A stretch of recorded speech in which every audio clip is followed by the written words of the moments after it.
good evening, friends. I'm glad that you have joined us tonight for Path to the Cross. My name is Mary Ellen Johnson. This is my good friend, Ed Patterson. And we are going to take you through some songs tonight that go along with Psalm 143 and also Psalm 22. Pastor Chad McCartney is going to be taking us through those psalms, but as we have done for every one of these series, we've sung a Psalter version of one of the psalms. And so this is our Psalter version of Psalm 143. Hear my earnest prayer, O Lord.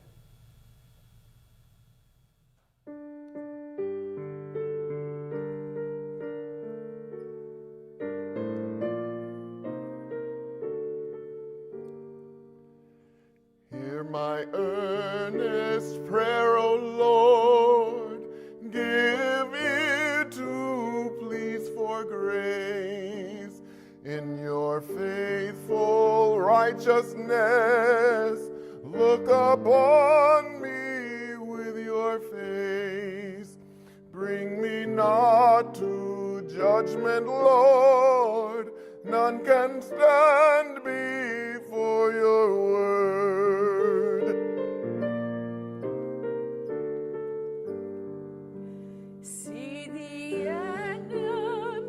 Pursues me, he hath crushed and cast me down. He hath made me sit in darkness like those dead and in the ground. Thus my spirit faints within me, and my heart is no longer whole.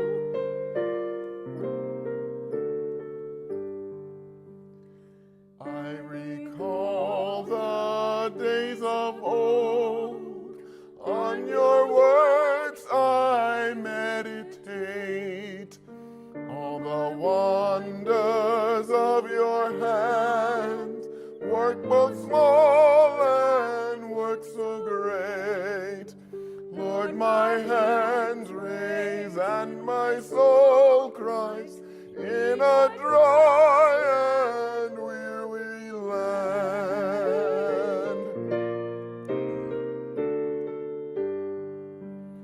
Answer quickly, O my Lord, do not hide from me your face, for my spirit fails within me. Look good, who knows not your grace. Lord, I trust your steadfast love. Lord, I lift up soul and pray. Lord, I lift up my soul and pray.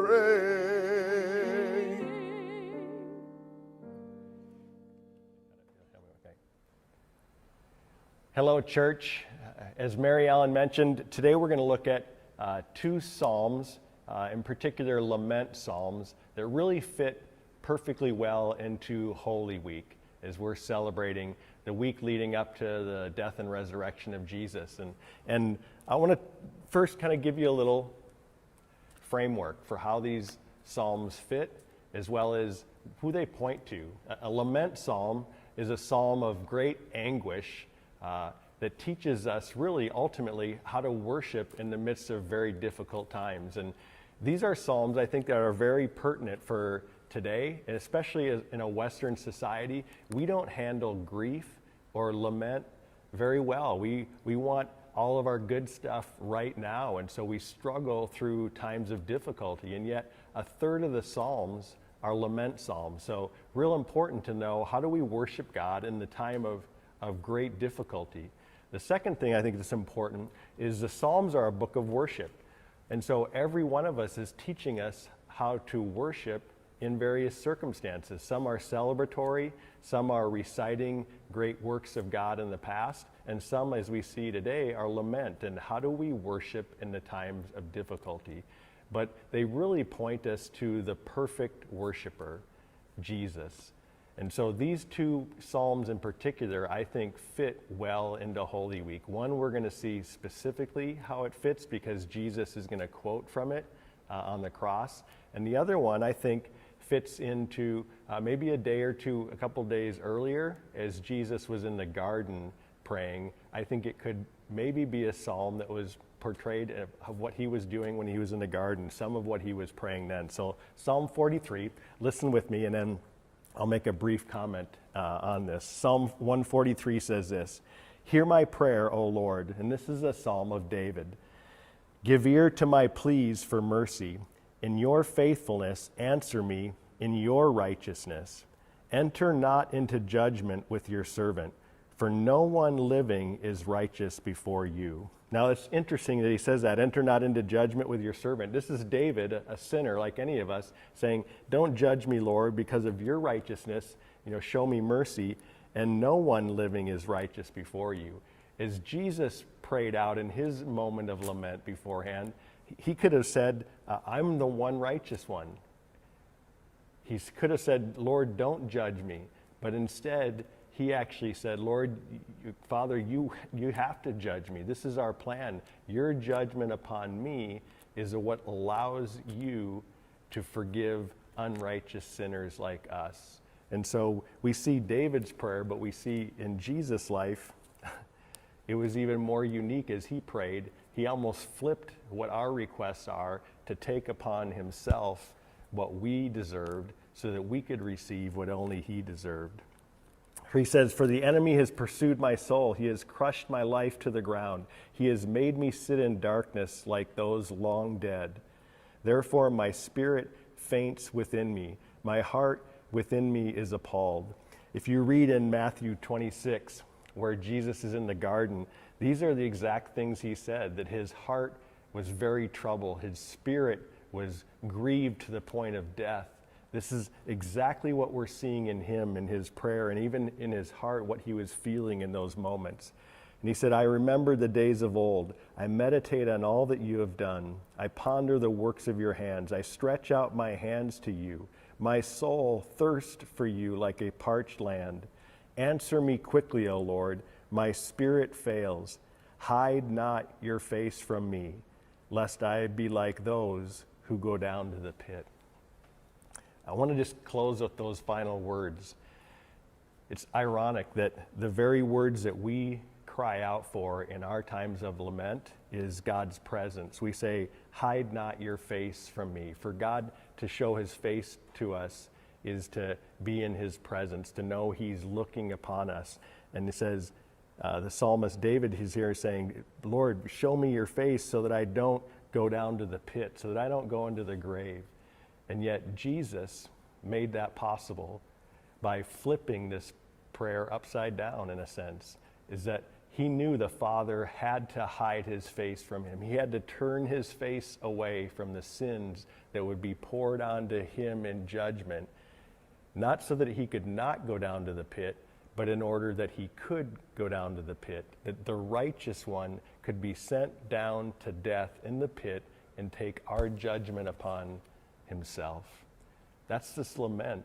And I think as we learn to lament better as Westerners, we can remember that as difficult as it may be in those times of lament, maybe it's a loss of a loved one, maybe it's a horrible sickness that we're having to walk through for a long season in our life, or other physical elements, or just challenges or difficulties we may be walking through, that God will never hide his face from us, even if it is taking us to our grave, because he chose to hide his face from his Son so that we could know without a doubt he would never do that for us.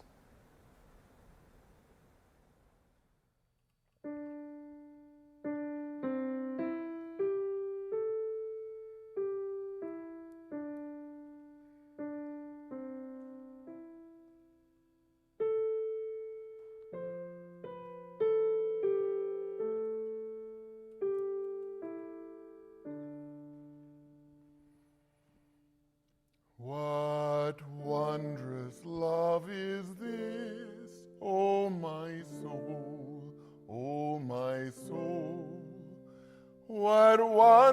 love is this, O my soul? What wondrous love is this that caused the Lord of bliss to bear the dreadful curse for my soul, for my soul, to bear the dreadful curse for my soul. When I was sinking down, sinking down, sinking down, when I was sinking down, sinking down, when I was sinking down beneath God's righteous frown, Christ laid aside his crown for my soul, for my soul. Christ laid aside his crown for my soul.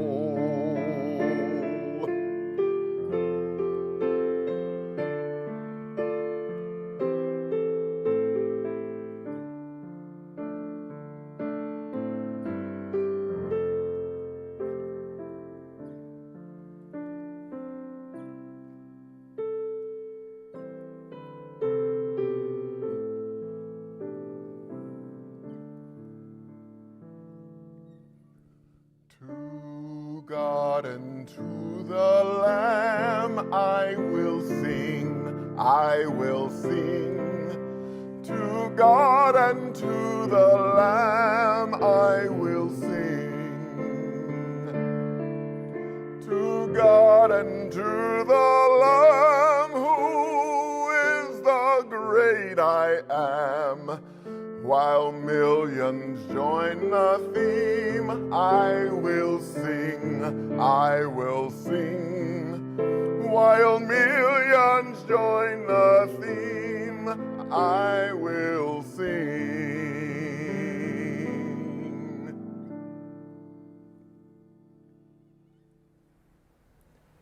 Our next psalm is Psalm 22. Psalm 22 is also a lament psalm, but probably even better categorized, or more specifically categorized, as a prophetic lament psalm. Psalm 22 is a psalm that David wrote as well. But one of the interesting things about this psalm is that the circumstances that David describes himself in this particular psalm are ones that historically we can't find any evidence of him being in. And almost every other psalm that David has written, many of the laments, we have so much information about his life. The Bible records more of David's life than really any other character in the Bible. We can find or make very good guesses at what circumstances surrounded each of the other psalms he wrote. But this one is unique. And what's so fascinating about it is, I'll make some allusions to it, but 4 times just in the first 18 verses that we're going to look at today, this psalm is not quoted, it's actually fulfilled, so to speak. People fulfill what's said about this happening to David in this psalm to the person of Jesus Christ in Matthew 27. So I want to encourage you, after we read this, to open your Bible, read Matthew 27, which is a great section of scripture to read coming into Holy Week, and see how this psalm was being fulfilled in the life of Jesus. And here's what's interesting about it. You know, in Jesus' time, the Bible didn't have verses and chapters in it. It was just in scrolls, and you just had to find the lines that you wanted to read. The Psalms were broken up, but they weren't numbered like we have them now. So when Jesus calls out on the cross, like we see at the beginning of this psalm, my God, why have you forsaken me?" We think, oh, he's just quoting the first line of that psalm. But that's not really what was going on necessarily. The way a person of that time would have referenced a psalm for someone was by stating the first line. The first line was like the title of it. So in one sense, what Jesus was doing was saying, when he called it out, not only was he saying, this is embodying me, but he's saying, look at this whole psalm. This is what's happening in this moment. And we're going to look at half of it today, and then next week, Pastor Brandon will be looking at the last half of it that's very prophetic as well in terms of what happens after this lament. So here's the psalm by David, but David pointing to the greater David or the greater King Jesus. My God, why have you forsaken me?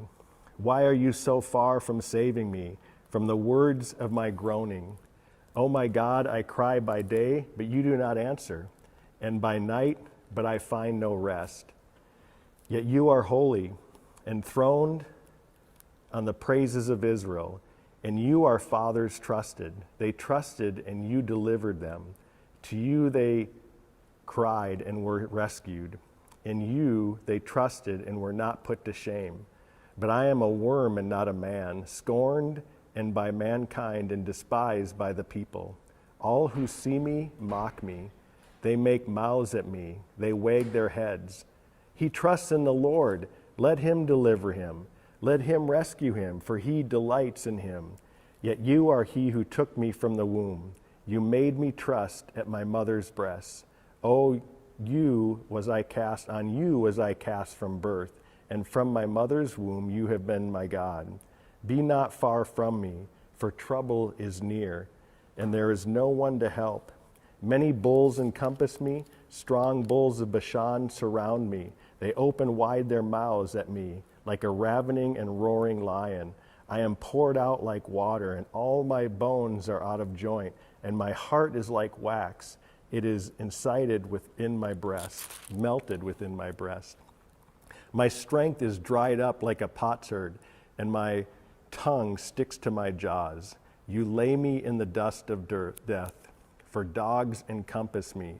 A company of evildoers encircles me. They have pierced my hands and feet. I can count all my bones. They stare and gloat over me.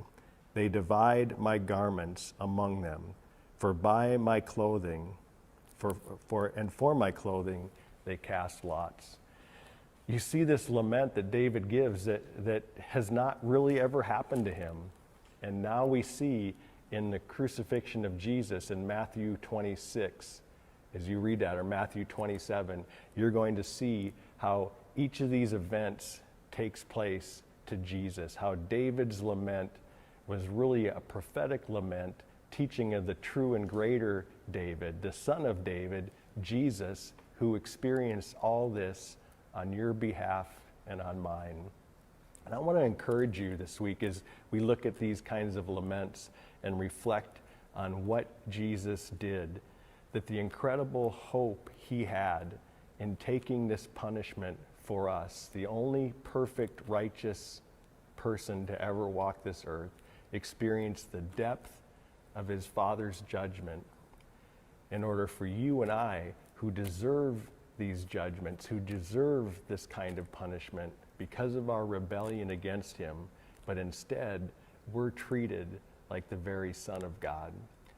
And before we rush to the resurrection, it's important to remember the cost that was paid, the love that was shown in Jesus' sacrifice for you and for me.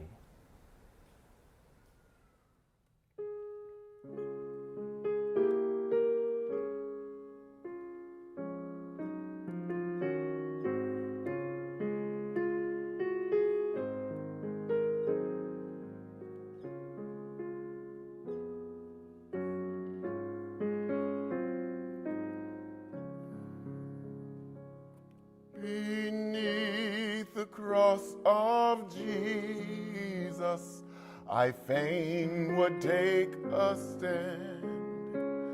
The shadow of a mighty rock within a weary land, a home within the wilderness, a rest upon the way from the burning of the noontide heat and the burden of the day.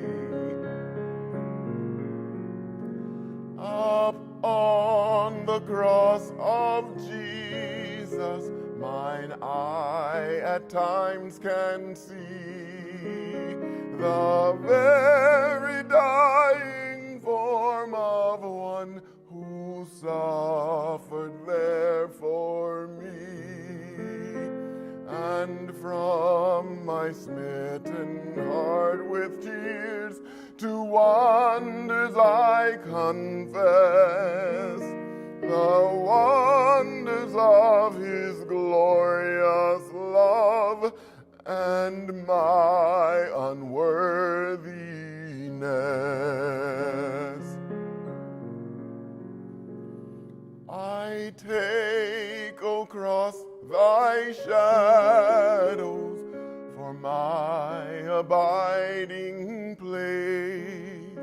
I ask no other sunshine than the sunshine of his face. Content to let the world go by, to know no gain or loss. My sinful self, my only shame, my glory, all the cross.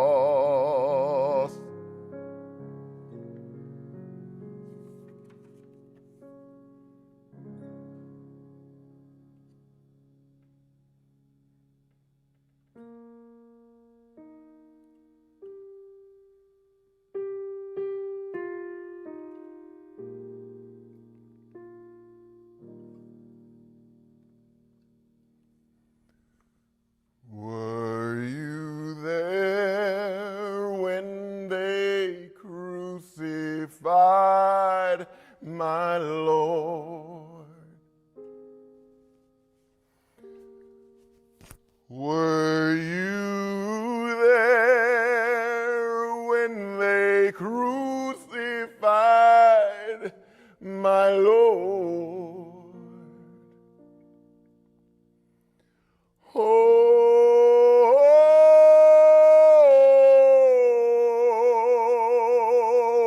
sometimes it causes me to tremble, tremble, tremble. Were you there when they crucified my Lord?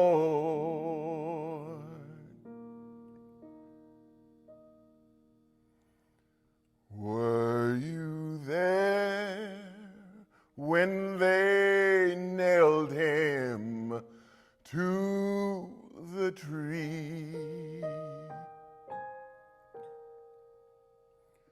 Were you there when they nailed him to the tree?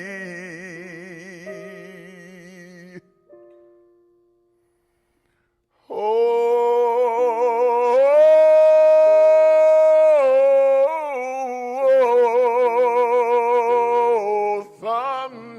sometimes it causes me to tremble, oh, to tremble and tremble. Were you there when they nailed him to the tree?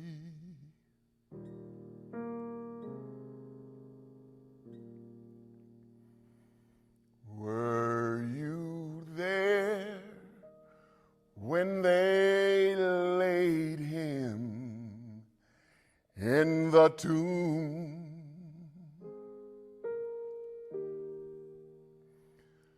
Were you there when they laid him in the tomb?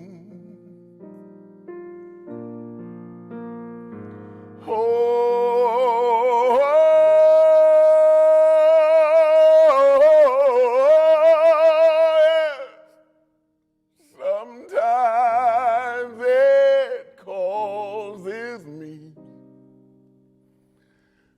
tremble and tremble, Lord, I tremble. Were you there when they laid him in the tomb? So let me encourage you as we look over these laments and as we enter Holy Week this week, that this is a great time for us, in particular as Western Christians, to really become more in touch with what it means to lament, and not just to lament, but to lament with hope.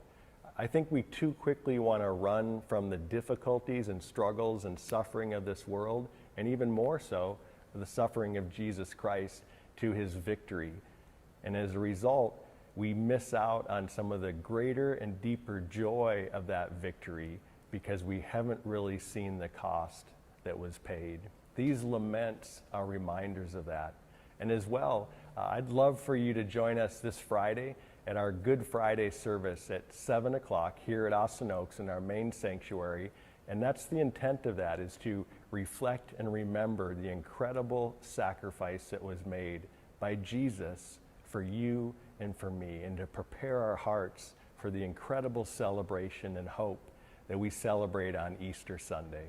I hope to see you there.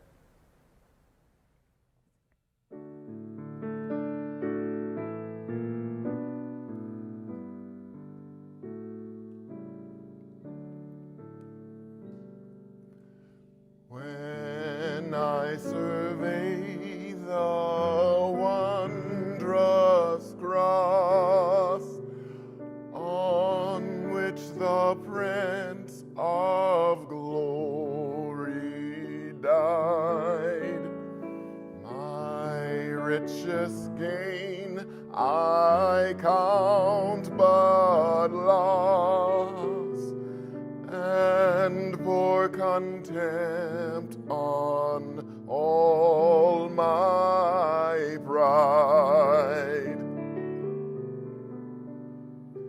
Forbid it, Lord, that I should boast, save in the death of Christ my God. All the vain things that charm me most, I sacrifice them through his blood. See from his head, his hands, his feet, sorrow and love flow mingled down.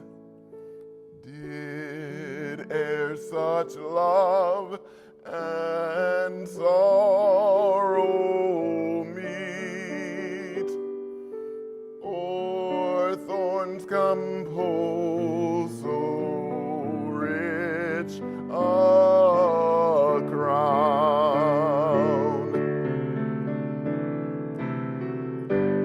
Were the whole realm of nature mine, that were a present far too small. Death so amazing, so divine, demands my soul, my life, my